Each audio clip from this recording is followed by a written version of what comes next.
the Marshall Podcast.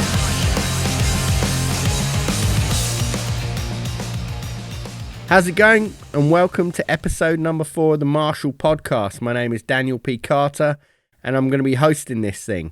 If you've missed the first few episodes, be sure to go back and check out the others later, as we've had some incredible guests like Corey Taylor and Lizzie Hale and Brian Paul, and of course Slash.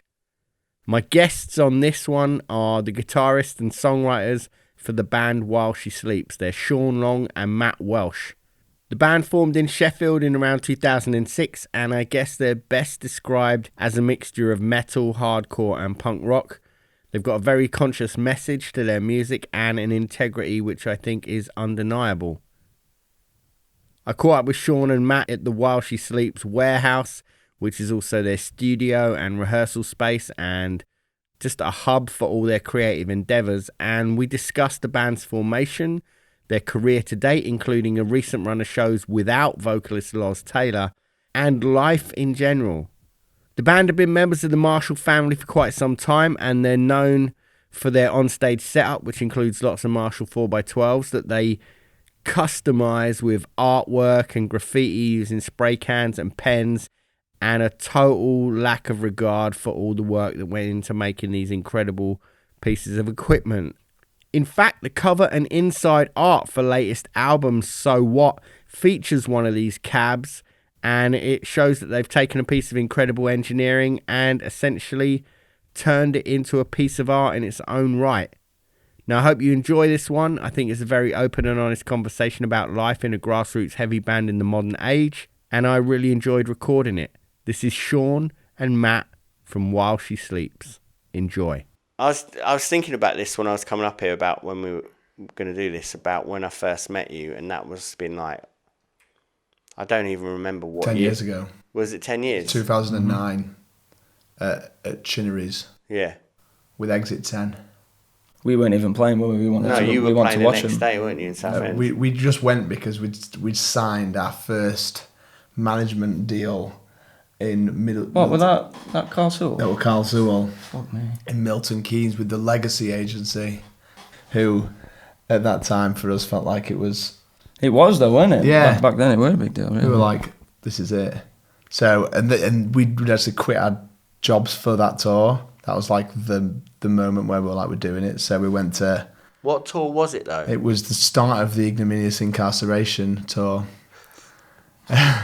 But the Ignominious Incarceration tour, and I actually got the flyer for it the other day, and it's like presented by Earache Records and Legacy, and we were like, we were like, that's why we quit our jobs, because we were like, yeah, this is an actual real tour, because we'd done little tours, didn't we? We'd done crap like 3 days. That was considered a real tour for us. Yeah. I didn't know like you'd like all quit your jobs though. That's oh crazy, yeah, man. dude. I didn't even give him my 2 weeks notice, mate. I just left. Just never went back. Just never went back, mate. They're still waiting at Wilkinson's and Crystal Peaks. No, that was Skip Place. I left. I just walked out. But Oh shit, yeah. Yeah, and we went and stayed outside at Chinnery's. Yeah, well, you actually were staying outside a pub. I remember because you all walked up and I was outside, and then we all started talking, and I was like, "What are you doing?" Because it was clear that you were a band straight away, and then and you were like, "Yeah, we've parked up there," and I just remember thinking, "Yeah, you probably should not park in that car park," and you're all kipping in the orange van, weren't you? Yeah, it was the maiden voyage as well for the orange van. What do you mean? So like it was the first one.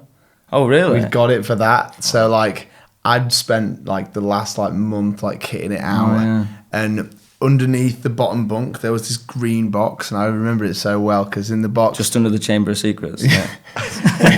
we'd there is actually no secrets that you can't tell. And anyway, now in there. And we'd got this box that we'd like taken around everyone's house before the tour, and like, what can your parents donate for the box? Like tinned foods. And like the whole tour, we lived off just like cold beans out of a tin. And stealing. And robbing servos blind, God. That is mental, man. Like the commitment to it, even then, which I think is amazing. Did you give me the demo then? No, so... What happened? I realised... I played something quite soon after that, I think. Yeah, I realised at the show, and I'm like, shit, Yeah, you recognise him. And I was like, dude, that's fucking Dan Carter. Yeah. And I was like, we had you on, I'm sure. We were like, you've got to go. He was like, it's just Radio 1 Rock Show. But I was also like, but he was in A. Yeah. And I was like, and I had that from A being some of my first shows. And I came to the Virgin Megastore signing in Sheffield. I've got my signed Nothing CD. Whoa. I didn't know that, actually. Upstairs in here in my nostalgia box. That's and, and everyone was like, oh, go on there, go and ask him. Yeah. You gotta do something. You gotta see if he'll get us in. And then you'd said, send me the demo, and write on it, we met you outside Chinnery's. I still say that to people. Like, loads of people will come up to me at festivals and they'll be like, yeah, you're not going to remember, but I'm like, just DM me the thing and say this is where we met, otherwise I'll totally forget it. Yeah. So I wrote it on the package that sent you, and then I remember the first contact so well because we didn't hear anything from the demo. Yeah. But we released a song on MySpace called Hearts Side Our Horses, and like it was just us tracking it in the barn. It wasn't mastered or anything.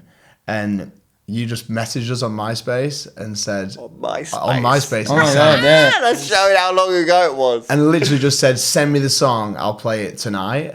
And it was like on the same day as the show, I'm sure it was. And I had to bounce the track off of this like old iPhone. It's like I'm hearing it for the first time because I can't remember. But now I'm telling me it's bringing over. And the Mac was crashing every time I tried to bounce it. So I dragged the whole desk to the door of the studio, and I was like wafting the fan on the back of it, trying to get it to make its way through the bounce so we could send it to it. And I was like, because if we can't bounce it, then we're gonna lose the mad chance. Opportunity. And then everyone came round to the barn that night.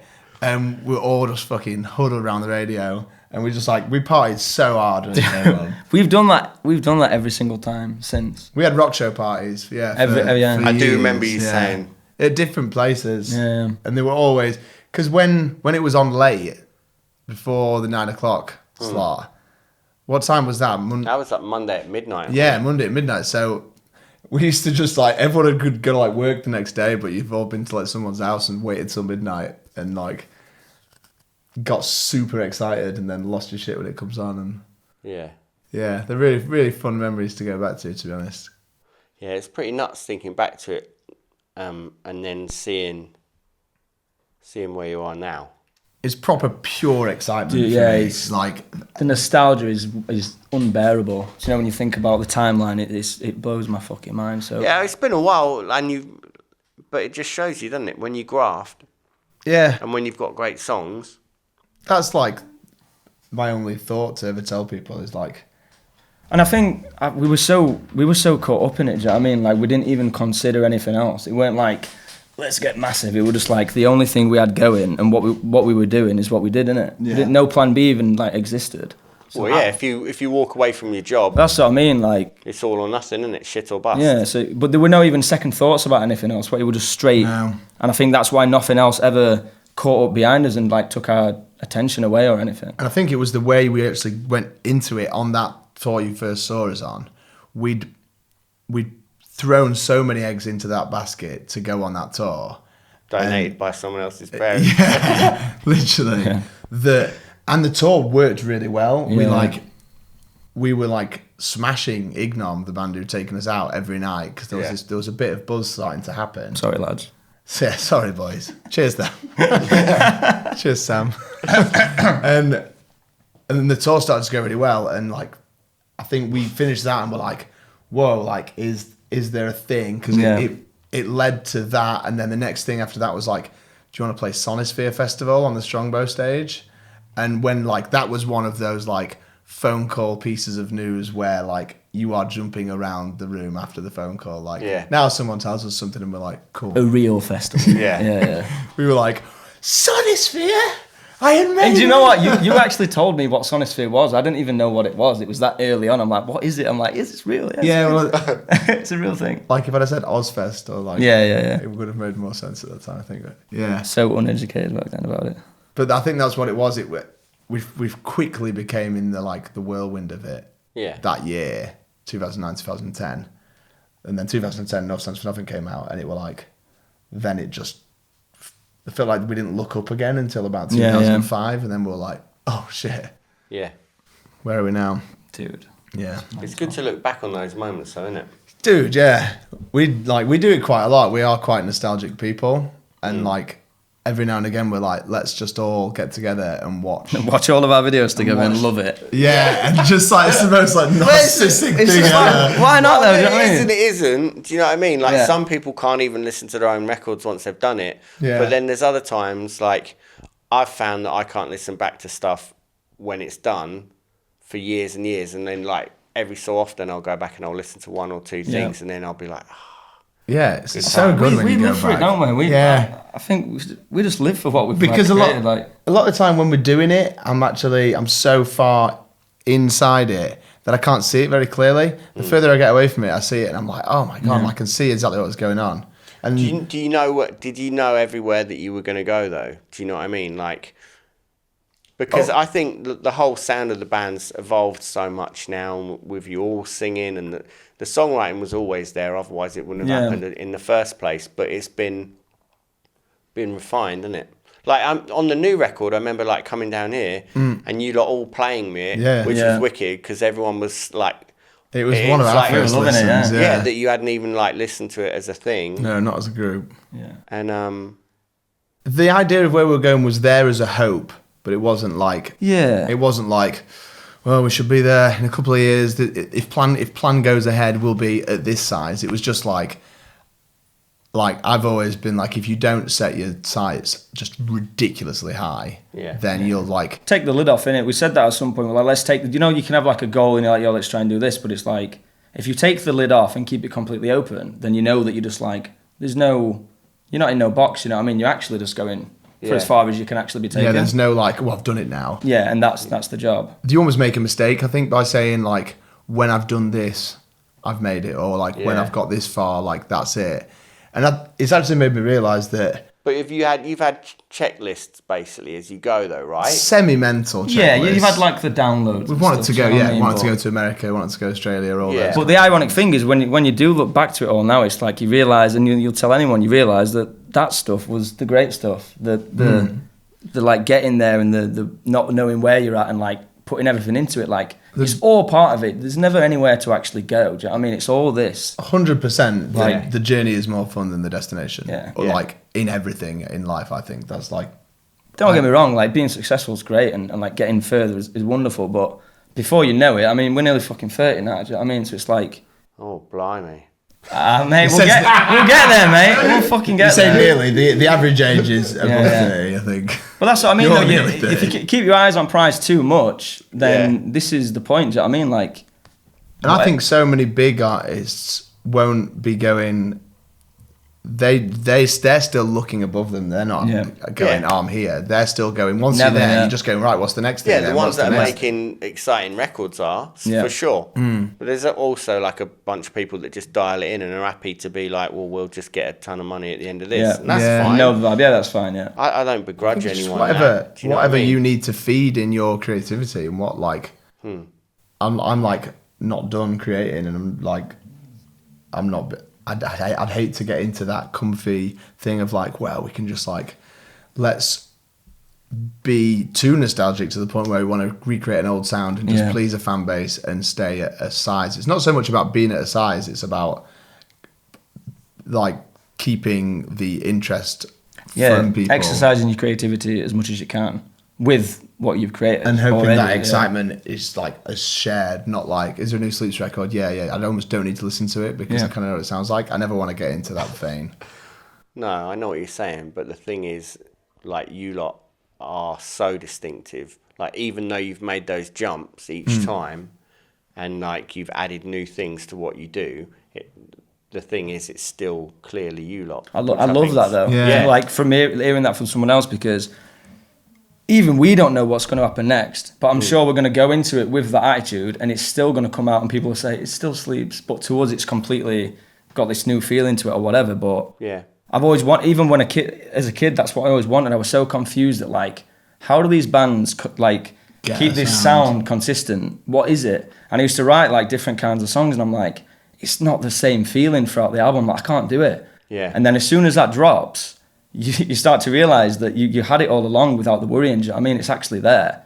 So that's so nice to hear. What's weird about that as well, I think, is that if like inside it feels like everything feels quite different to us, but then to hear that is epic. It's like from no creation whatsoever, you're just receiving it. Do you know what I mean? Like, but like the bands that we're influenced by, they all have the same thing. Like you take someone like Rancid, and you can tell straight away that that's Rancid, or you or someone like Billy Talent, you're like, that's Billy Talent. Or Thrice, or Thrice, even though they've changed their sound so many times, and yet it's that thing.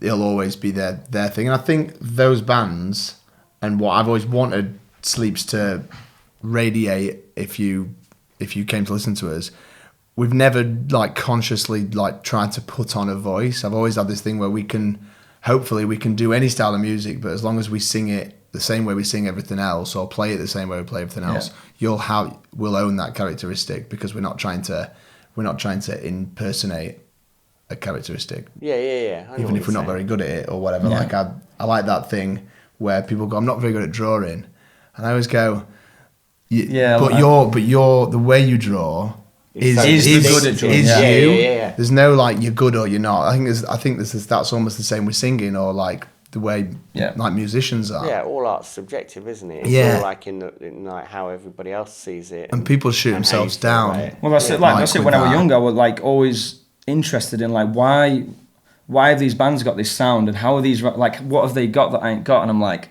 you know, it must be amps, it must be guitars, it must be pickups, or like whatever. And as the years go by, you look back and it was nothing. Do you know what I mean? It was actually the way that they were writing the songs honestly, and not tripping out, thinking whether or not it's the right thing to be doing or the cool thing at that time. And that's what it is now. Like, that's the problem, isn't it? Yeah, people thinking that. The confidence that's come now is just like, you know that it's coming just because it's you. Yeah. And that is the thing that everyone wants, like, or like the distinct sound. That is it, not trying to imitate. It's just letting it come out, do you know what I mean? Like, that's the thing, isn't it? I think for a lot of bands is they can lose sight of that. And then I've always sort of seen this thing that when a band starts out and they're building up and you know, they're fighting for everything, and then they get to a point where all of a sudden, like, they've got a career. And that's such a precarious place to be in. Yeah, they lose sight of how to create that. Yeah, and then you worry because you think, well, did we get here because this song on album one sounded like that? So do we need to just keep doing that? And it's so easy to lose sight of. Yeah. Dude, it's when thinking gets involved, man. Like, I'm a sufferer of it sometimes, but I can see it from what it is and what it ain't. Like, because when you're younger and you do, like, for example, you do like something like This Is the Six, with the first album that really like made a mark for us, like, really, and like, you're so lost in it when you're writing it. You're not second guessing anything. You're just doing it. But when the success comes, and say you come to write your next album, that's when the thoughts start to get in the way, and they actually create barriers to creativity, because you'll make something and then you're like, the thoughts will just come in and just eat it up and destroy it, because you don't know. Harder, don't they? Yeah, it's harder to distinguish the real like feeling stuff to the scientific thinking stuff from what you've done from the past. Like, that's hard to break. Like, and it's because how do you get past that then? I think through writing, you've got to be aware of like what is the real feeling and what's not, because we've seen it in pre-pros, haven't we? Like, we'll write something that's so like organic, so amazing, so lovely, and you don't want to change it. Like, right, well, let's keep that.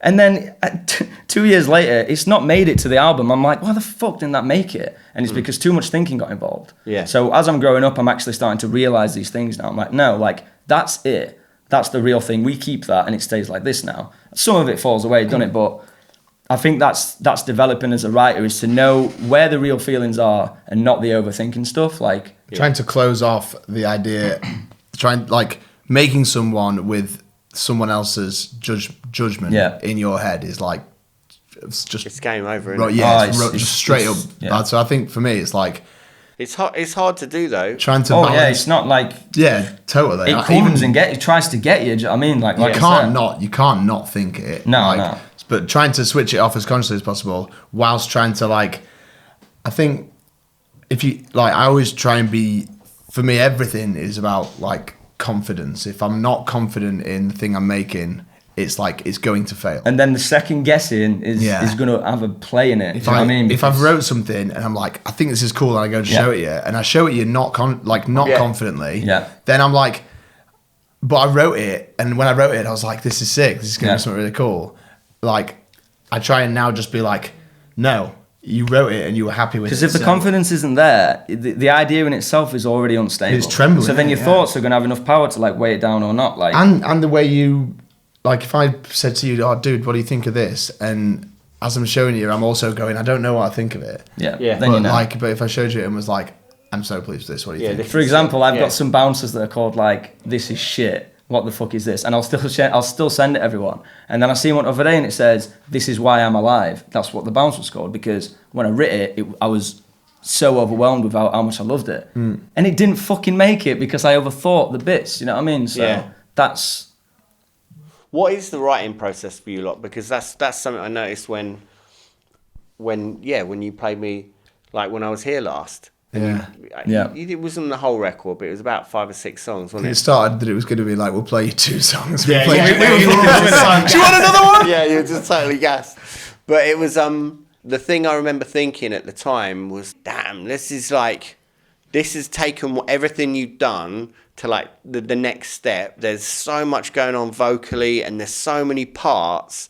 But I remember saying at the time it felt so cohesive and flowed. It didn't feel Cramped together. it wasn't cramped together. It wasn't And it disjointed. it is quite a complicated record. When, Yeah, it is. When I look back at it now, I'm like, we packed it. Like, Yeah, to be able to do that with that many like different facets and still actually have hooks within it all is.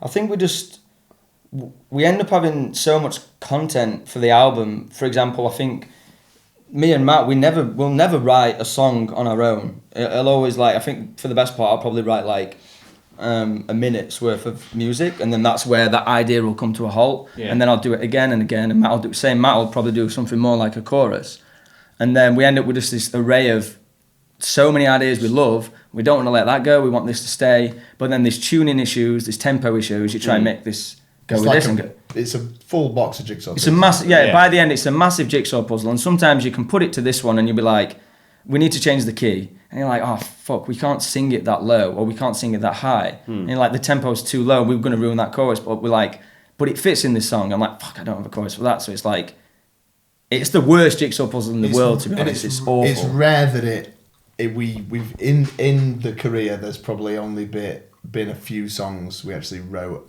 like a song. Yeah.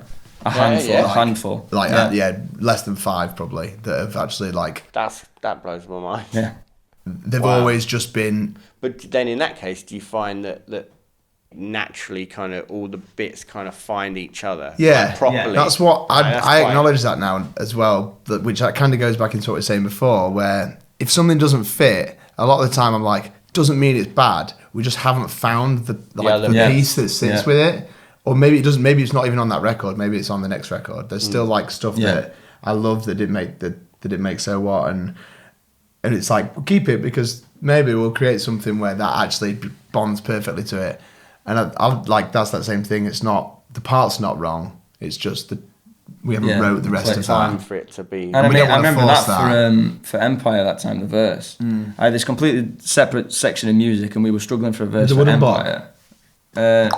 That section. So I had just this separate bit of music was really cool, and it's like it'll just come in and it'll just knock you round face and go, I know exactly. You just play it, you like tap it in your head, you're like, and it'll fit. But I didn't do this, Matt did this. So I walked in and he's grabbed a bit of my music, we're stuck on this verse, and he's put this in. I'm like, it was completely meant to be there completely from the get-go, and I'm like, there you go. But how amazing is that when this was written 7 months ago and Matt's sat in the studio right now, I've come in late to studio or whatever, and he's gone, check this out. I'm like, that's amazing to me that's the glue that made it happen. Like everything in between those months came to this moment, and he said, oh, check this, and it was in You Are We. Yeah, it's crazy. I got into arriving like disgustingly early at the studio because I'd get like sneaky on Mac for a couple of hours before you came in, and then I'd be like, done something a bit weird on this, don't judge me. We were doing 8/8, man. We were doing like 8 to 9 hours a day, like for real, when we were doing So What on You Are We. It easily turns into that. So actually, this conversation is actually making me really excited because we've not been here in months. Yeah. So we're actually sitting in here and talking about this is making me be like, whoa. Feel a bit antsy and get right. Yeah, maybe we should make some. I'm dying, man. Have you got bits and pieces that already? Sean has a constant sack. He only writes, basically. But it's more like I have a bunch of ideas and stuff which are really cool, but more so because I've not had a chance to write. I have this like, it's like just a feeling of like, I can look at a guitar and I'm like, I know something's gonna come. I've got like, because I have like, I make like a colour up in my head or like a vibe or like a weird feeling. I'm like, I know what I want to go for. And there's no real notes in it or anything in my head. Yeah. And then and when I pick it up, and I just like, because I've not written in so long, I know that when I get there, it's gonna fucking explode at me. Yeah, and I can't wait to do that. I get burnt by it. So when we finish the record, I'm like, I don't want to write a vocal. I don't want to think about writing at all. And then I come to Warehouse to do something separate, to like build something or do something like creative. whispering. Because I'm like, I don't want to do anything. And Sean's already back here with a guitar on. I've had this on every single album. Like it's almost like a gift from Sleeps for me. It's like we do all this hard work. The album fucking kills me. It kills everyone. It gets released. I mean, before it gets released, we all just want to die. But then we release the album and give it 2 weeks. Like I get this strange like burst of inspiration after the release because I see all the reaction. Yeah. I know I can't change it. And from the first EP we ever did, I've always had this just smack round face of like, oh, I want to use this like. I can't get that moment again for another 2 years where an album's been released, all my hard work gets put out there. Yeah. It's that gratification, I think, because you don't have that. Yeah, and I ride off the back of it. I get this like wave that I jump on, like, I don't know, and it gives me like... And it's partially that because of what you just said, but you can't change it now, it's done. Maybe, so yeah. It's almost like you've drawn a line in the sand and then everybody else is vibing on it. Yeah, I couldn't say what it is, but... That's something I've always loved, and that's why it's always gitters. Maybe, to be fair, that may be a reason why people say there is a Sleeps vibe that's continuous. It's because there's a gap when the album comes out, then I actually kind of don't stop. I actually feed it through to the next part. So there's always a bit like leaking through. Maybe that's why. I think it is, and like, you don't think too much about what you're writing. Yeah, and I can't help it. Like, I can't do anything else really. I'm shit at everything else, so, and I really enjoy that. So. Proper shit at everything. So what are you doing next? We'll work out how to make some more music. You've just come back from where? Where were you? Oz? We were in. No, we go next week. Oh, next week. We just got back from Europe. We've been in Europe since the beginning of June until now. Basically, we've had like a couple of days at home in between stuff, and then. How's it been? Like, because you've been having people filling in as well. Yes, the last 3 weeks have been with fill-ins. Yeah. Before that was with Lars. It's all been absolutely knockout. It's been like by like a fucking mile. It's been like fucking like dreams come true shit for me. Like I'm like swimming in this bowl of gratitude every fucking gig. It's like mental. Like just where. Every day when you're walking on, there's like there's already a chant and like it's like guaranteed crowd, guaranteed chant, and like I just fucking love like I say, it was like a gratitude tour for me. Like I walk out and we've got this whole year's been that. Yeah, we've got this big fucking backdrop. We've just dropped an album. Like we have a bus. I know that's not a big deal, but to some people, but it is for us. Like we have a bus, we have a crew. Like everything we wanted, we're just fucking dancing in it, and it's just so nice. This is the thing that I really like about you lot is that it's been there from the beginning. You grafted and you actually appreciate it. It's just like, and it's so easy to just I think if you're not very nostalgic, then you just get used to that you're on a bus. But we're like in the real world that is Sleeps. Yeah, it could be gone in like 2 seconds. Yeah. And we could be in a van and it could be loads harder and we could have no crew or anything it's like that. I have a very close anchor to what it used to be like. So it's so easy for me to know what it was like. So it's like, it's easy for me to be very appreciative of what's going on. Yeah. Because I know makes us want to preserve, like that makes you want to preserve it. Like we're still trying in the way we play the shows, we're still trying the same way we were like the first time you ever saw us, or like there's no in like terms comfort, of trying to like get new fans or sway. I'm still always kind of before we walk on. I'm still kind of imagining that we've got like we've got some like opinions to change. In the crowd, and then by the end of the show, I'm like, whoa, actually, were they like loads of Sleeps fans? Never prepared for it. I remember that show when you played with Architects at Ali Pali. That felt for me as somebody that likes your band from the outside to see that felt, because I don't remember when I'd seen you before, like the last time before that gig, but I knew it was all building because everybody's like obviously always online, and you can see how things are going and the vibe of everything. But yeah, I just remember it was that show, wasn't it? That show was mental. It was just like it was your gig. Yeah. You know, and I don't mean that in any disrespectful way to those dudes, because they had an unbelievable dude, gig. But yeah, as a band that was a main support band, it was just like, yeah, it was bananas, wasn't it? I think we went into it like that, didn't we? We went into it like again, it's obviously no disrespect to Architects, but we went into it like, look, we've not done London in like a year. We've done those 2 You Are We shows the two at Tufnell Park domes, Dome, yeah. and before that we'd done Forum. So yeah, we treated that Cancer as a headline for ourselves. And it was that. It's been that kind of thing's been weirdly like that all year almost, where it's been. It's kind of felt like headline shows, even when they're not headline shows, which is a really crazy cool thing, and especially in Europe with like I'm so confused. What we just did something with Architects, America. Did we do America with them? Dude, yeah, man. Yeah, I think we did. So. And we were opening. Oh yeah. Oh, dude, yeah. Who else was on that bill? Us, Thy Art, and and Architects. How was that? It was sick. Best American tour I've ever done. Yeah. I hated America prior to this. Yeah, that was Why? the best. Because it's shite. I'm only joking. We just had a few tough runs, I think, and it's like it's always more effort than it's worth. The times we've done before, and this was the one where it's like I think we've done five. Yeah, felt like it was catching up. Maybe 5 tours before that, which have all been great. We just had a few hiccups along the road, and that was the one where it's like, thank fuck, it's actually people do actually give. And they were first on, and they felt like headlines on some of them. They were so fucking. The crowds were mental, and we were like, shit, like maybe this is a thing. It was a massive thank fuck that it's actually all that times. Actually, there was just a lot of America that when you go from it being better somewhere else, you can't turn that off. But I always like that like challenge of going and being like, whoa, this is like traveling back in time for a few years, and we're back opening, and we've always loved opening anyway, haven't we? Great, we're a better opener than we are a headliner. 100%. I don't know. That Roundhouse show was amazing. Great main support. Great, shit headliner.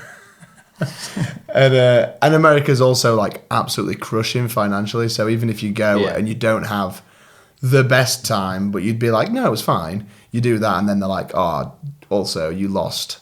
Yeah, so you could actually end up going on a shit holiday all the time that costs you money. So you're like, we just worked so hard to get back, and you're like, you just spent a fortune, and you're just like, wounding.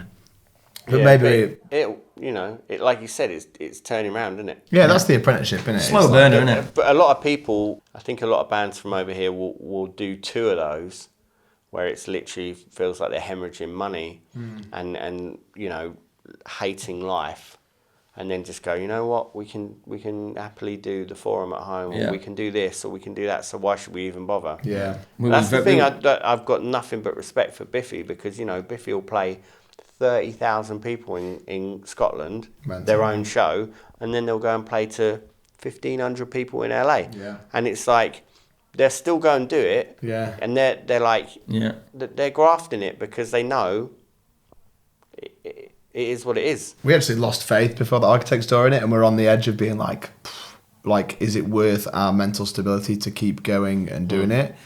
And then that tour did really well, and the festivals were crazy, and we've just booked our first headline for the States, which is in February.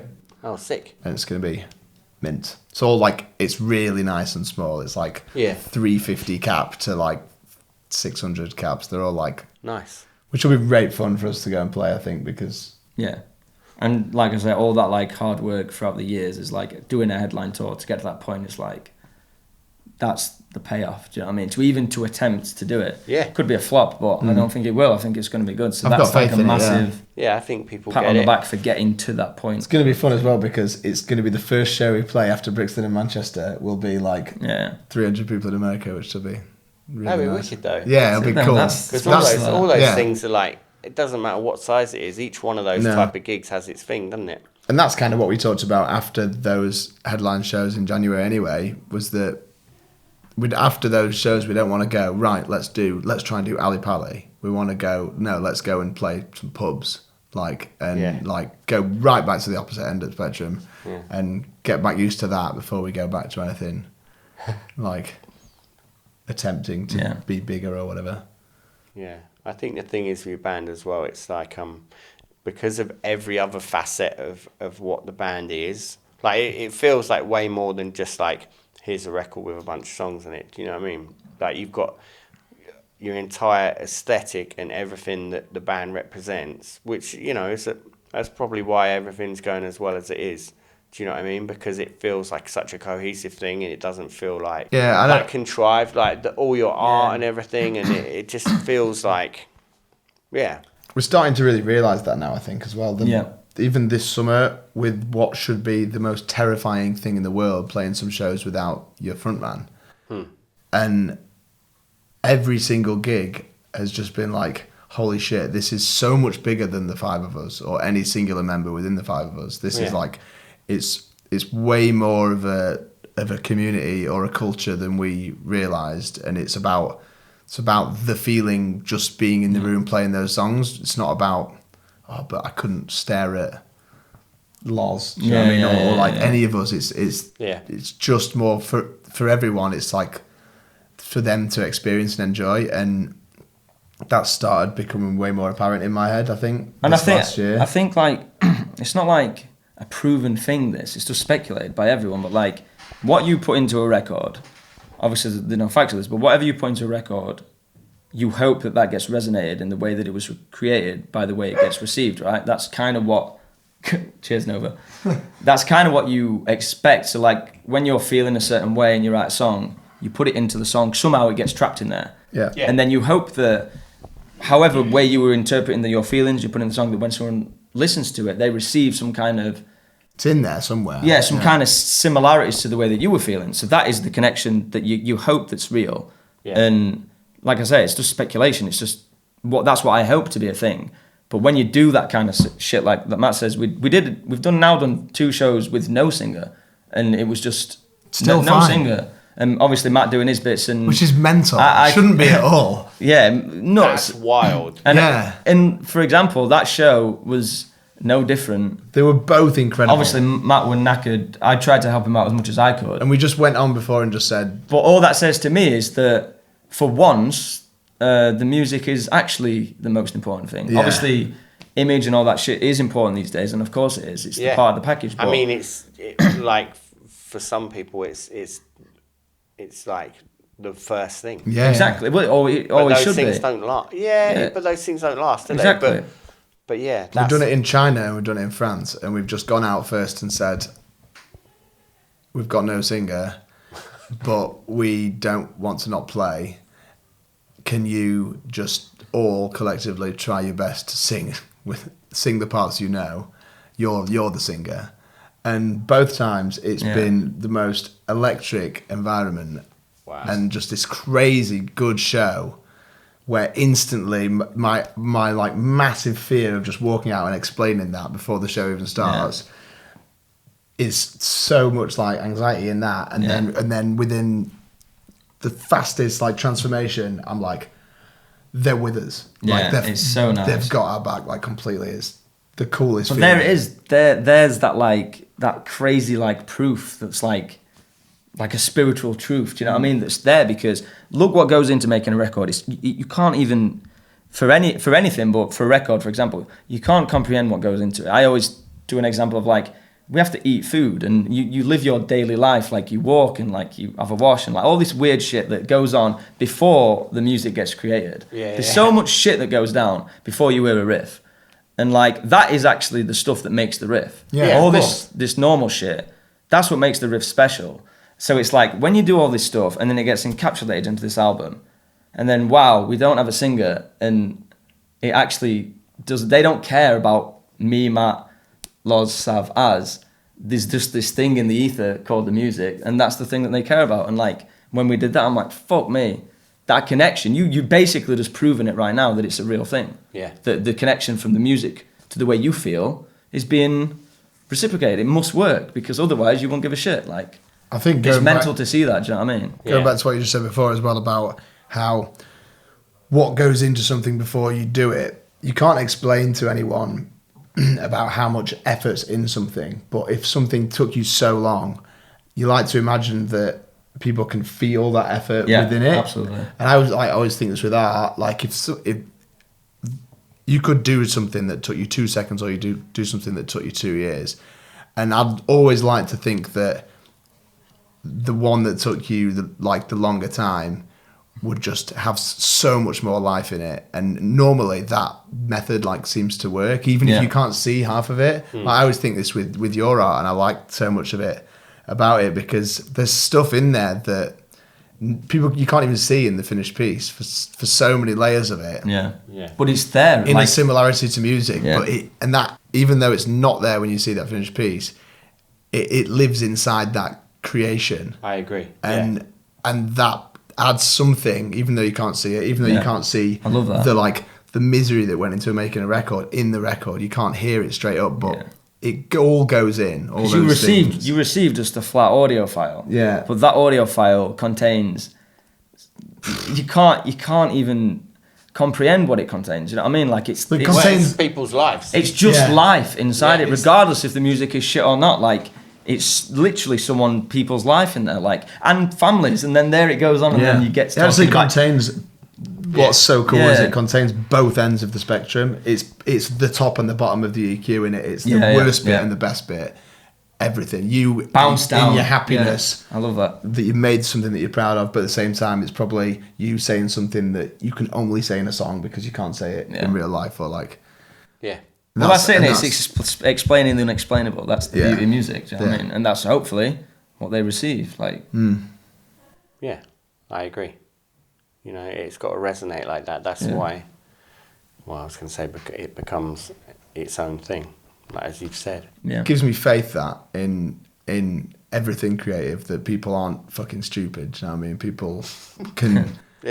People can tell that someone's poured their art into something, or people can tell that you've painted it because you wanted to make it that way, not to get recognition or not to become famous or anything like that. It's because some people just need to create something. Yeah, it's a funny thing, isn't it? Because it's the ability to make something that means something to you, but also not to be precious about it. Especially when you're making art to put out to other people. It's almost like throwing it to the dogs in a way. Yeah, You know what I mean? it And it's I hate releasing. Yeah, but that's the thing is you care about it, but you don't. You're not too precious about it, because at the end of the day, once you've done your thing, like you said, you've drawn a line in the sand, and then that point's done, and you can move on to whatever you're doing next. Yeah. And I think you can see that in everything you do, even like I said with your art and everything, even with the stuff on stage, like what you do to your amps, is nuts. Yeah. I remember the first time, it was at Reading, wasn't it? Yeah. And you just had, I think you just had a bunch of stuff delivered. We'd been in somewhere else, so we'd not had a chance to get it there. So we were like, if it can all go to Reading, then we'll paint it before the show. Yeah, I just remember all this brand new gear turning up, and you were all just going at it. Just pulling the all grills wheels off it. Yeah. There's the production. I always feel terrible. Painted it. Joel arrives and he's like, "Give me the amps, guys," and we're like, Cheers, brother. "Do you want these back? Are these renter stock?" Yeah. But that's awesome, though, isn't it? Yeah. Yes. That's the But that's the thing, I used to be really into art and shit when I was young. I did art at college and graphics at college, but I bailed out on it quite a long time ago. And I've never been good at typography and stuff. That was never my area. I was always abstract and stuff, kind of similar to what you kind of do. Yeah. I was always that area. And I started drawing, I think, Matt, you drew somewhere on your guitar, you remember something. And I imitated and I started doing it. I'm like, my font is nowhere near as good as Matt's. But like I said earlier, it's like, don't copy me. that's my thing. It's the way that it's shipped from me is the thing. Instead of being worried if it's as good as Matt's or it's not as tidy, it's like, no, that's that's my version, the shit version is my version, and Matt's is the tidy version, or Yeah. whatever. I'm like... That and then- confidence would turn you into Yeah. an artist rather than that lack of confidence going, I'm crap. Yeah. But that's just it, innit? It's like, Yeah. what is an artist? It's Yeah. like, if we're talking about painting, you could have like someone like Gustav Klimt, the most clean, beautiful, like perfect thing, or you can have Raymond Pettibon, who did Yeah. all like the Black Flag stuff, and it's all like scratchy. Who's to say what's Yeah, right? they're There both- is no they're both judge. Look at beautiful and like incredible. Quentin Blake, who did fucking Roald Dahl's Yeah. drawings. They look like a psychopath drew him half the time. I remember reading his books when I was a kid, reading Roald Dahl, and being like, what are these pictures? Like, Yeah. they made it weirdly dark and odd, and they were like, and in so many people's spectrum, you could have quite easily gone like, he's shit, or like, he's not very good at drawing. But Yeah. the fact that was always what his pictures looked like, after Yeah, a bit, perfect. everyone just goes, he's sick, what a cool style. Like, Yeah. And it's I love that that about attitude it. now that I've sank into it now with the music. Like, and like I've said before, it's like, it's not an arrogance thing, it's a confidence thing, because now I know that I don't need to worry so much, because it's whatever comes out me is just going to be the thing. No need to second guess so much, because Yeah. and people can tell when you like it, and they like that you like it. that's it. They trust your intuition on what you write, not the outside product. They Yeah. understand that they trust you to write it. Do you know what I mean? So that's why, for example, Thrice, the way that they've developed and evolved, you just trust it, and you're ready to hear what they've done next. Not like... We never turned our back on Thrice as Thrice fans because Yeah. we could tell they wanted to do it for themselves. Exactly, So not you had the- like faith or trust in that. Yeah. Which isn't. Not just the worry of like, please don't go light, or go... I hate that, like, such a bland spectrum of worry. Like, please don't go light, or please don't go If it's not heavy, like, it's not cool. Like who? Oh, like What are you the trying to amount prove of that to? bits in between that annoys me. Like, it's just let someone create, let them just make music or whatever Yeah, it needs be to true be. to Like, it, yeah. and just like accept the way that they're going to create it. And that's the confidence I've now got now. It's like, we'll be okay because we'll just do what we want to do, and like the way we've been doing it. Like, stop tripping out about everything. Do you know what I mean? That's the She wants to get involved so bad. no, that's a good point. Yeah. That's a good point to finish. Sick. Save. Nice. Nice one. Thanks for having us.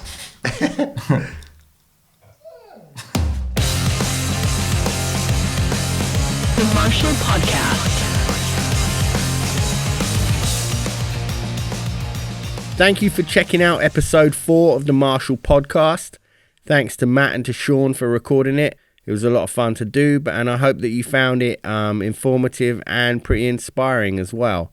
Remember to go to marshall.com for all your Marshall needs, and to check out the latest While She Sleeps album, So What. You can find the band online at whileshesleeps.com, and the guys are on Instagram. It's Matt While She Sleeps, which is MATWSS, and Sean While She Sleeps, which is SEANWSS. I'm at Daniel P. Carter on most stuff. I hope you come back and check out all the other episodes of the pod. And thank you again. I am out. Peace.